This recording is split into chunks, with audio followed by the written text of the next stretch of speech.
Okay, now we're going to take a look at your van. So, Deborah, tell us about your van. Okay, it is a 2005 Ford.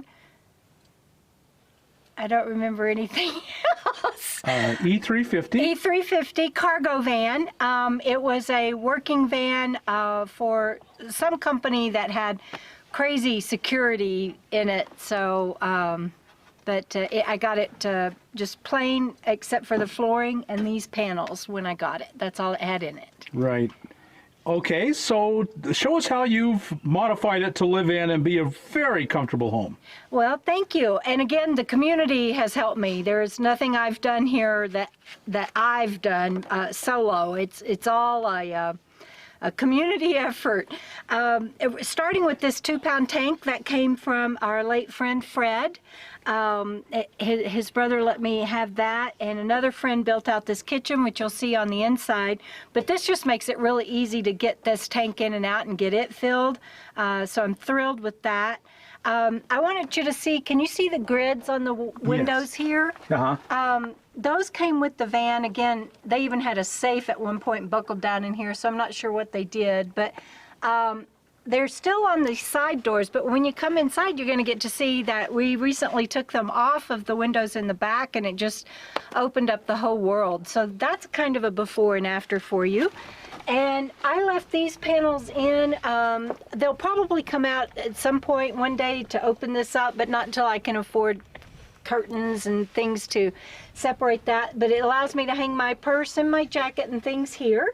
And let me add one more sure. thing. You might find that when you pull that out, is you can either put in the swivel base or turn the seat. That's what I'm hoping for, because right now I don't have a chair inside. Right. And so if I can take this out and at least make a swivel captain's chair here, that's my goal.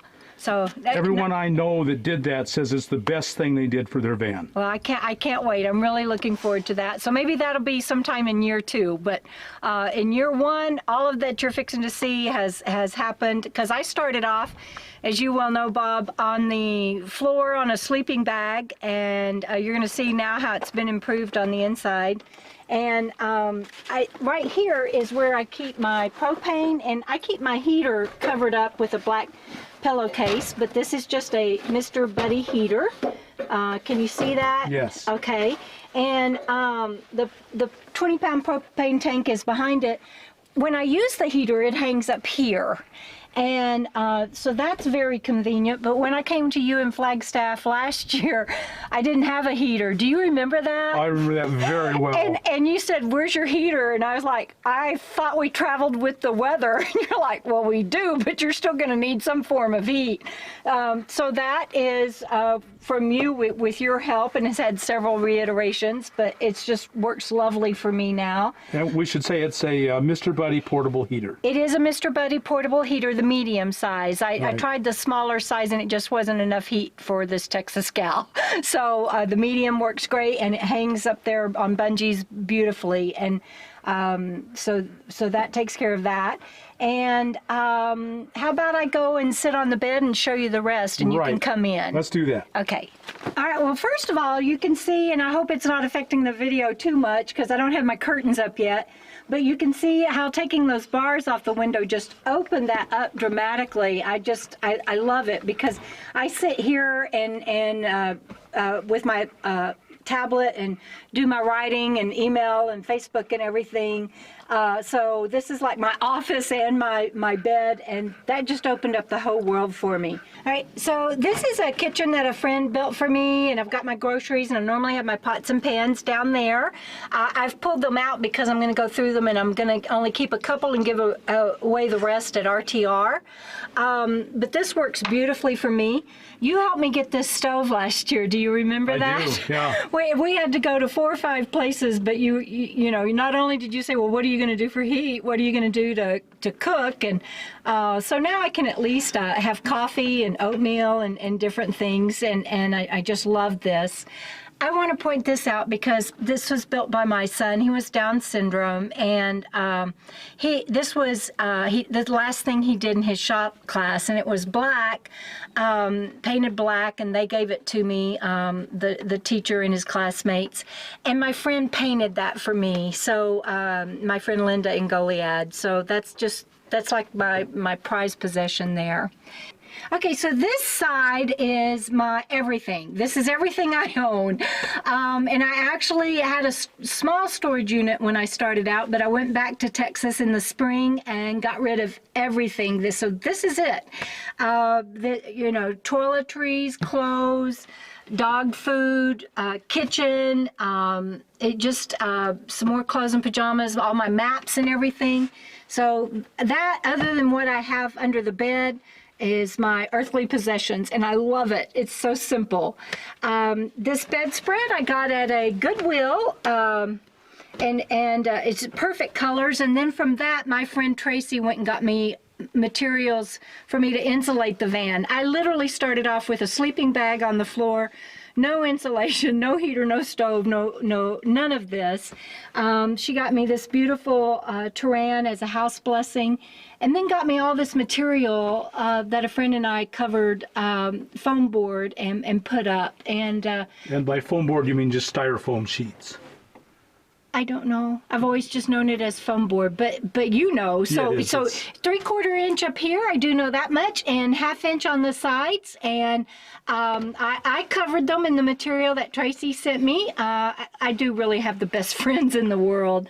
And it all goes together with my bedspread. And later, I've still got a couple of places to cover, and you wanted to kind of show that on a video, either this one or another one, and so people can see how I did that, because again, it has to be simple for me.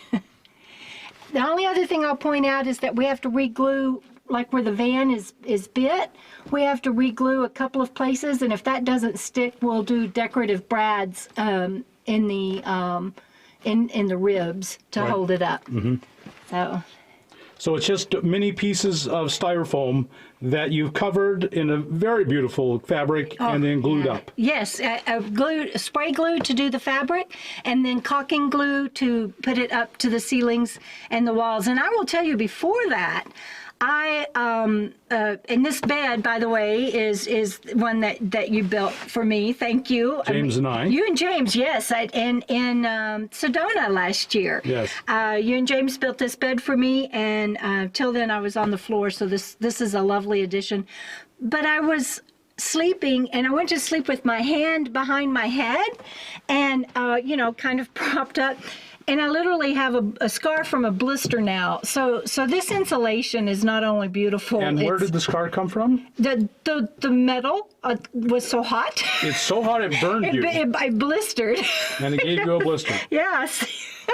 So. And that no longer happens. No, it has changed and enhanced my life, as have all these improvements that everyone's helped me with. But so you would say insulation is a critically important part of this. Thank you. That's what I'm trying to say. Even if something as simple as this, covering foam board and gluing, is a magical improvement. Right. Very much. Very critical. I always tell everyone they need insulation. Yeah. So let me ask you a question here about how you work around the wheel wells. Wheel wells are on the floor. So in other words, you built a structure around the wheel wells. Does that make sense? Yeah, just up and over it, really. And like behind here, it's right down in there, and just up and over. And I think you guys did the same thing for the bed. And we can show them the bed if you want. Yeah, we can do that. So you just built this around the wheel wells. A friend did for you. Yes. Right. And then you made sure you had sizes to fit. Here's the 5-gallon propane tank and the Mr. Buddy heater. Yes. And then this is just high enough to clear the wheel well. And I have water underneath here, more water in the back, and some snacks and stuff in my shoes. Right. Just more storage. So you didn't waste all this space, which would have been wasted anyway. Right. And you did basically the same thing over here, you worked around the wheel well Yeah, and have some that's storage, and normally that's pots and pans. right. One thing I'm sure our viewers are concerned about right now is how do you keep your drawers, plastic drawers, from going flying? Yeah, because that is a major concern, especially since my dogs travel back here, but just in general. And so they are screwed to the shelving that you showed earlier, the platform, and they also are, these two are screwed to the back Into the ribs? ribs, thank you. And then this one is screwed in two places to that shelf. And not only that, then I have bungee cords that go into the ribs, and each one of these has it. And there is a screw underneath here that I attach the bottom bungee to, and that holds that. Right, just the drawers from flying out. Just keeps the drawers in place. So each one of those has that. This one has not only that, but then a cross one that comes down in two places to hold the heater and the tank in place. Right. And so when by the time I drive, they're screwed in, and it's got 1, 2, 3, 4, 5 bungees, and that is so easy because then I'm good to go. Over here, everything, this has a bungee that comes across here and attaches.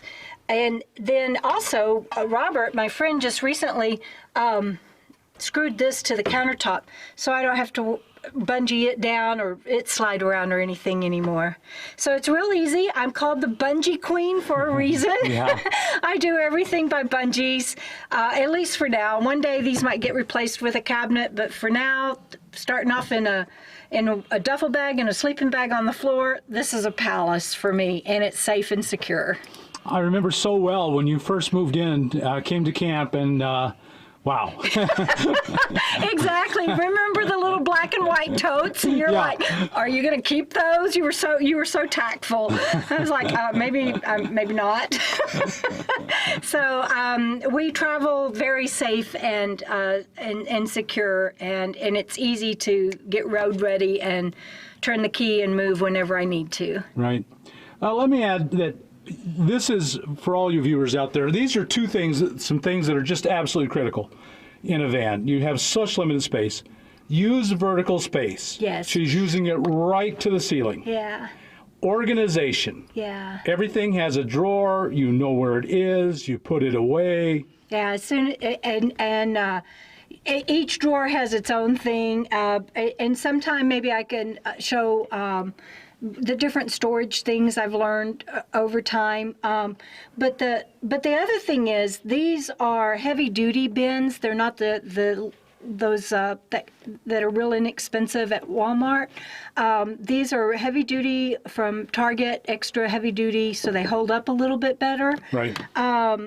So just really, I would say plan what you're going to use them for, and like you said, go up, because it was a pain to blow up my little thin air mattress every morning and every night and move my duffel bags and everything around. Up is much better. Up is much better. Also, the plastic is very light. Yes. So you're not having to drag around a lot of weight like it would Right. be if it was plywood. Yeah. It was easy. Yeah. You didn't have to build anything or get a friend to build anything. And it was cheap. Except for the platform. Except to for give the me, platform. Yeah, to give me storage underneath for water and everything. Right. So cheap, easy, fast, organized, and vertical. Yes. Plastic is an excellent addition to every van. Yes, and I like the drawers because you can just slide them out and see what's in there rather Right. than stacking stuff and taking them off of each other in the lids. And I did that too and learned the hard way. Right. So drawers are much easier. Very good. Okay, let's take a look at your bed then. Okay. Okay, so now we're looking at your bed. Yeah. James and I built this for you in Sedona. Yes, you guys were so awesome. Thank you, James. Thank you, Bob.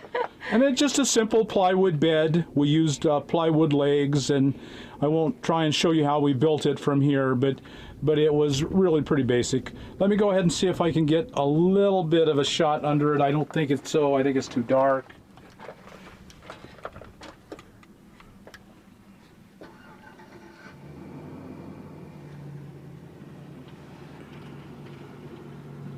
And if you're much of a carpenter, you know, you can see what we've done and probably try and duplicate that.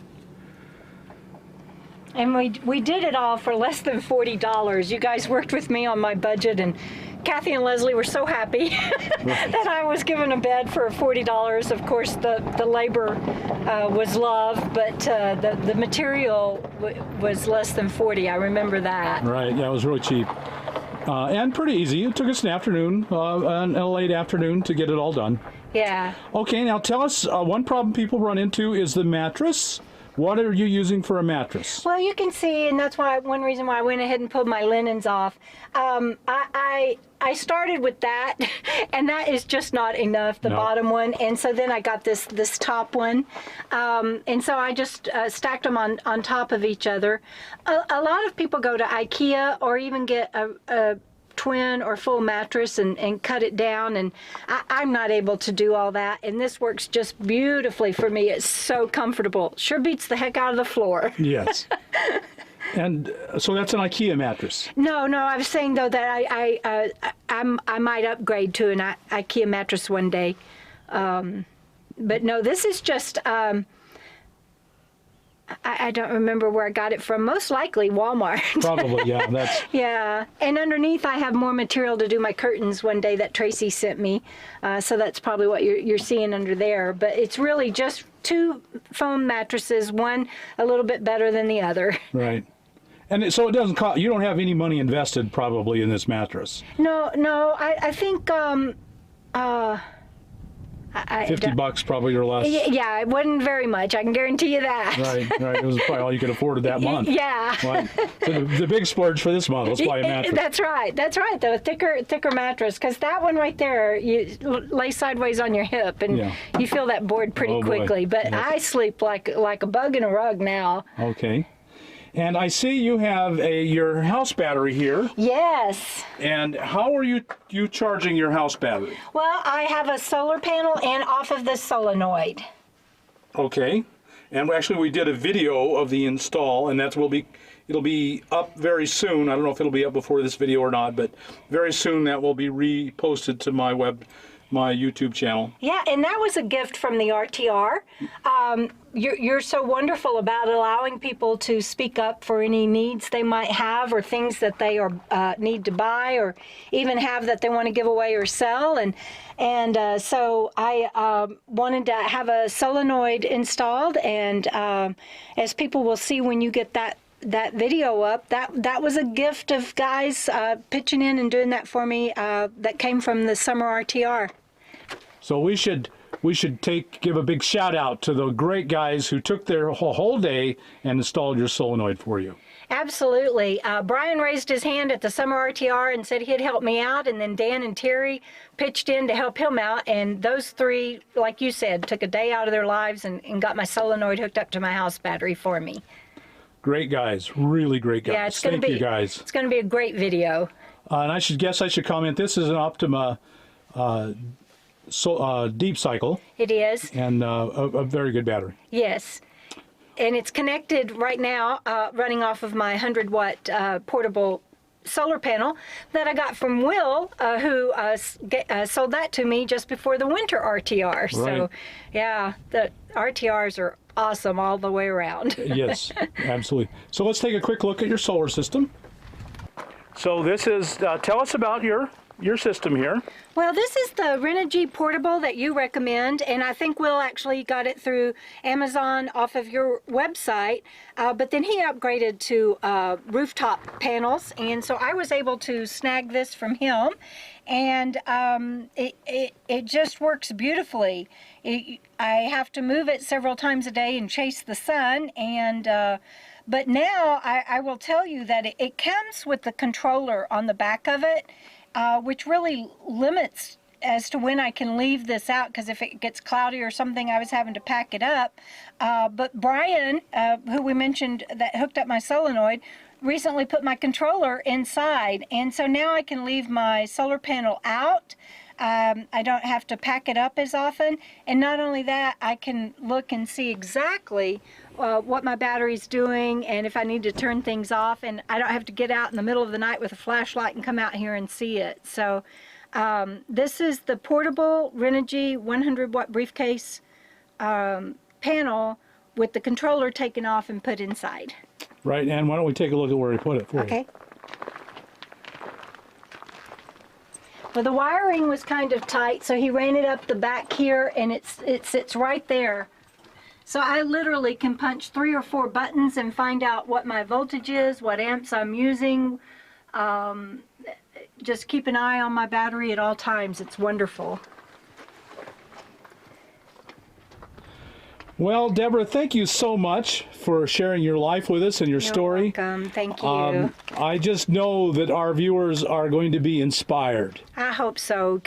It's a wonderful life. I'm very blessed, and if I can tell anybody that and show that I can do this, that you can, then that's why I'm here doing this today. Thank you so much. Thank you.